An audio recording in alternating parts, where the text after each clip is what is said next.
కొత్తకల్లు మండలం ఉయ్యలవాడ గ్రామము.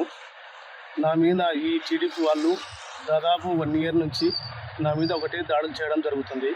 ఇది ఇలా దాడి చేయబట్టి 4వసారి. ఒకసారి వచ్చి పోలీస్ స్టేషన్కి వచ్చి కంప్లైంట్ ఇచ్చినాము. కంప్లైంట్ ఇస్తే కూడా ఏం రియాక్షన్ లేదు. మేము ఊర్లో ఉండాలా పోవాలా అనేది మాకు అర్థం కావడం లేదు.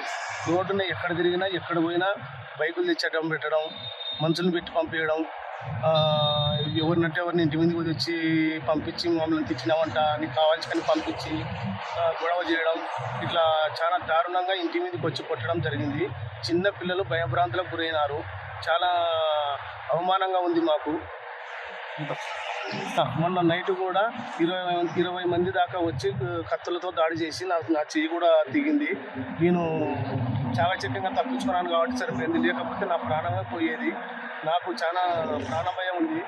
దీని నుంచి నన్ను ఇంకా పోలీసుల నుంచి నాకు రక్షణ కావాల్సిందిగా కోరడం జరుగుతుంది.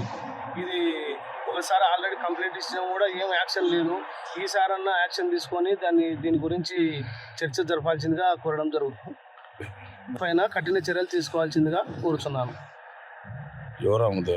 ముద్దాయి గంగాధరు, కృష్ణయ్య సోదరి, అచ్చిరెడ్డి, లోకేషు, రమేషు, వీళ్ళు దాదాపు రమణ, ఓబులేష్ కొడుకు అల్లుడు రమణ, వీళ్ళు 6 మంది కలిసి గేట్లెక్కి దుంకి మరీ కుట్టడం అనేది జరిగింది. కత్తితో దాడి చేసినారు. ఇంత దారుణంగా ఎప్పుడైతే మేము చూడలేదు.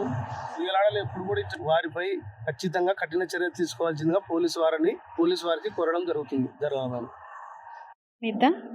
నా భర్త సుధాకరు 25న నైట్ మా ఇంటి మీద దాడి జరిగింది.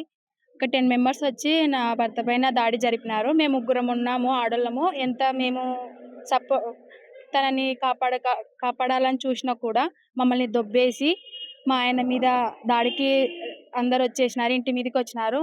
గేట్ ఎక్కడము, గేట్ మీద దుంకడము అవన్నీ చేసినారు. నా భర్తను కాపాడుకోవడానికి మేము చాలా ప్రయత్నం చేసినాం. మా ఇంట్లో చిన్న పిల్లలు, ముసలోళ్ళు ఉన్నారు. వాళ్ళకి ఏమన్నా జరిగితే ఎవరు బాధ్యులు? తర్వాత చాలా పెద్ద కట్టె తీసుకొని కూడా కొట్టడానికి వచ్చినారు. పెట్రోల్ పోసి ఇండ్లు అంటిస్తామని కూడా వాళ్ళు తాగొచ్చి మరి ఇలా మాట్లాడుతున్నారు. ఇప్పుడు ఎక్కడికైనా వెళ్ళాలన్నా నా భర్త నేను ఎలా పంపియాలి? ఎక్కడికైనా వెళ్తే వాళ్ళు దాడి చేయరనే గ్యారెంటీ ఏంటి? నాకు నా భర్తకి ప్రొటెక్షన్ కావాలి. పోలీసుల వారి నుంచి రక్షణ మాకు కావాలి. పోలీసుల వాళ్ళు దీన్ని సహకరిస్తారని నేను ఆశిస్తున్నాను.